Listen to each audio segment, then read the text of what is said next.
women created the medicines that the tribes used. And a lot of shamans were actually women back then, not just men.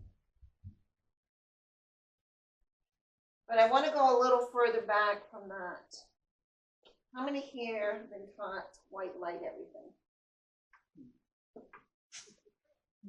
And I'm going to say that that's a misnomer. And the reason is logic behind it. The Bible says that God created light. Nowhere does it say God created darkness. In every religion throughout history, there has always been a masculine and a feminine voice, a masculine and a feminine reality. We're coming into a time, if you watch what's happening, everybody's heard men are from Mars, women are from Venus. Well, they scientifically know right now you have two frequencies, and some use one more than the other. But they also know that if you're right-handed, you're most likely left eye dominant. And if you're left-handed, so that if you were left-hand dominant, you're most likely right-eye dominant. Thank you. And what that means is, again, whether you think in logical terms or esoteric terms, but they know now that when you breathe, quick breaths through your sinuses, 3 times, you actually stimulate the newest part of our brain, which is the frontal cortex. That frontal cortex is merging the right and left brain because they know that when you do that breath, that your brain has now one frequency instead of 2.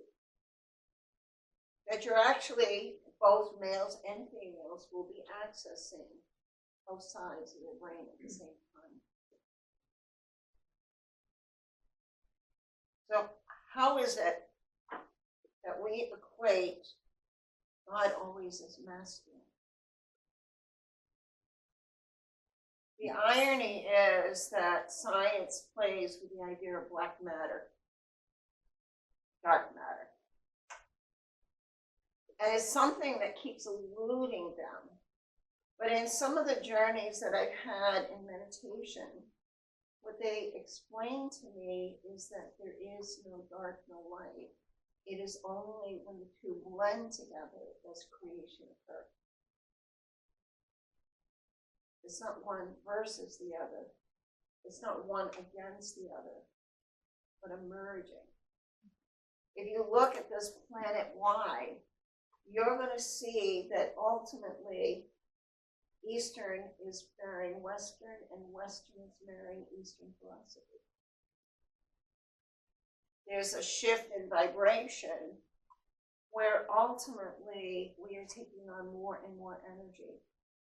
And the balance within each one of us, male or female, there is no right, there is no wrong, there's no good, there's no bad. It is a union of energy.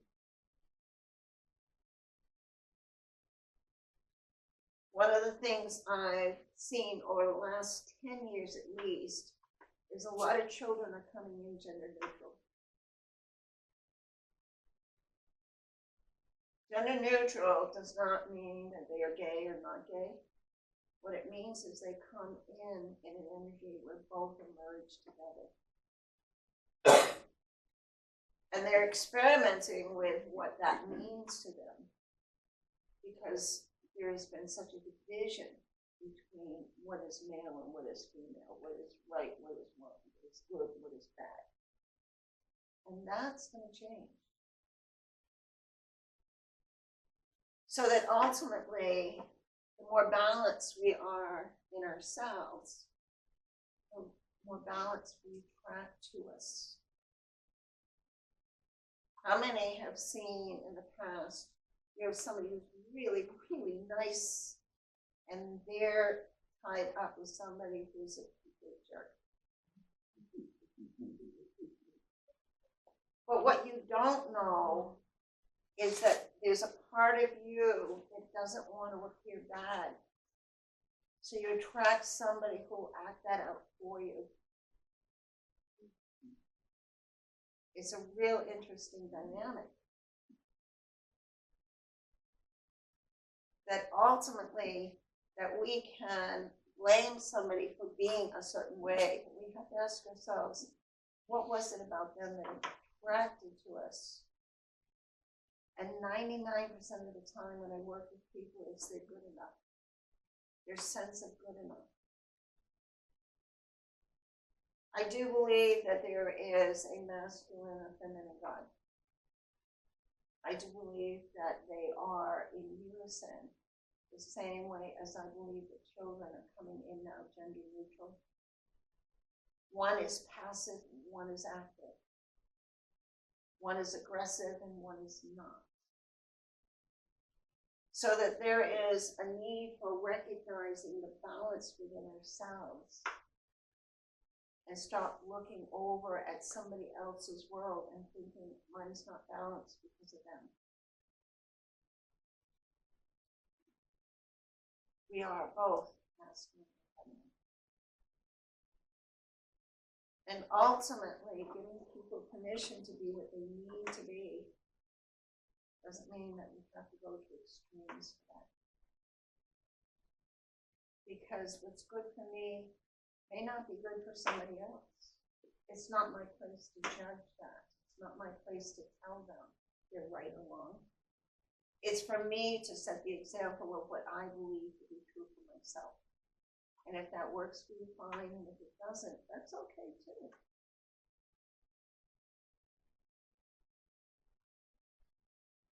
We attract to us as teachers people who generate energy close to ours. Because what I can teach to somebody else could say it a different way, and they can understand it better. But it doesn't make somebody better or less than. You know, I have had the privilege of talking to spirits since I was 3. I've had the privilege because the fact, believe me, I grew up in dysfunctional children. I'm pretty sure they're the only ones that saved my sanity. But there is nobody here that's more talented than you. It's just the talent you haven't discovered in yourself. Finding balance between what you believe about yourself and what you don't. What works for your soul and what doesn't. We've got to stop looking at, well, if I was man, I could. You look at history, and it's kind of ironic because of the fact throughout history, women were exalted in society. It was only when science became courted by the masculine energy. But we needed that on this planet because of the fact that everything before that was all mystical. And we had to know the why things are, not just that they are. It's not a masculine trait, it's not a feminine trait. But it is when the males decided to take control. Is when the 7 masculine chakras took over. And I could get into a very long thing on that one. But acquiescing our power. Why do you think that you get into relationships and you give and you give and you give and you're finally so exhausted and then you're mad at them?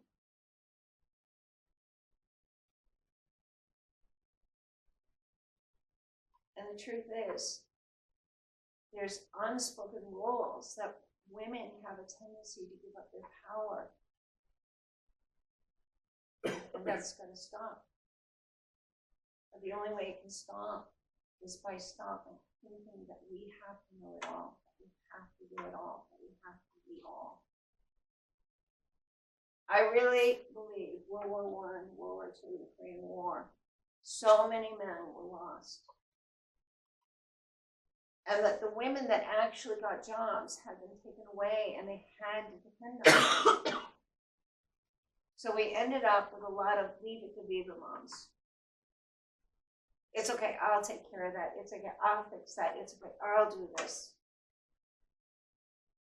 And the reason women did it was because of the fact that they knew that survival meant having a man in their home.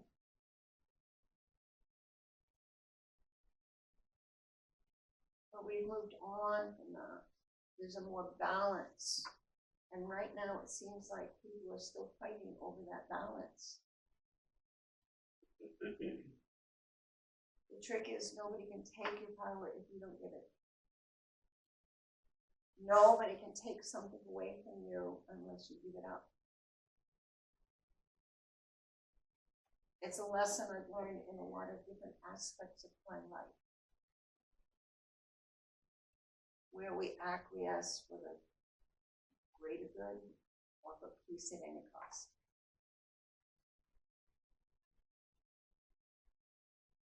Peace comes when you're peaceful. Peace comes when you're content. So I'm going to give you a prayer that my angels gave me, and this did come from my angels. I'm the best me I know how to be at this moment in time. I'm learning and I'm growing, but I am the best me I know how to be. I'm not responsible for how you feel about me. I am responsible for how I feel about me. The rest is between me and my God, and is no one else's business. Self-worth, self-esteem, self-love. That is not a if you do, then you will get. And how many of us were growing up in a state where we're told you have to be, you have to do, you have to know, you have to. I know I grew up in a household where the girls did all the work and the men just kind of sat around. But I find working with people that happened a lot in a lot of houses. But women have to learn that by taking on all the responsibility, that ultimately if I don't have to, why should I? If I don't have to, why should I?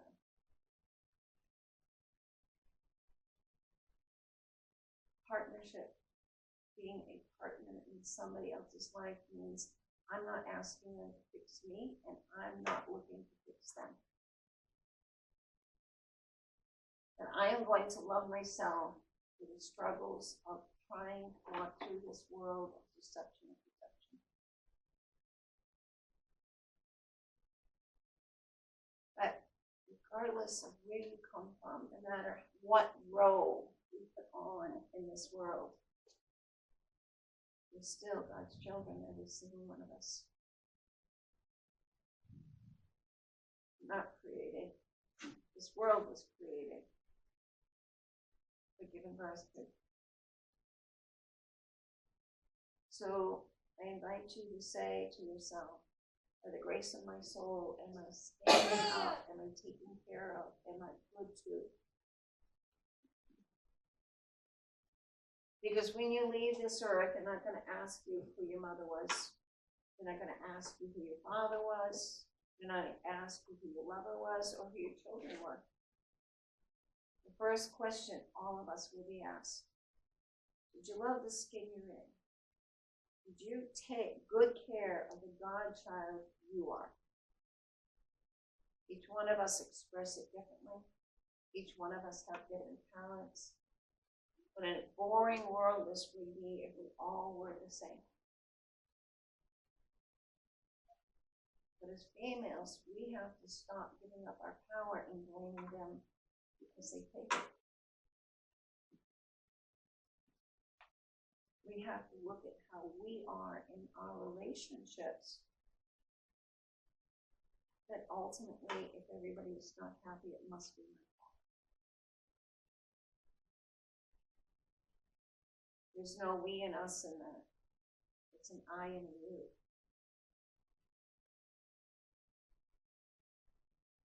By the grace of God within you, honoring your souls.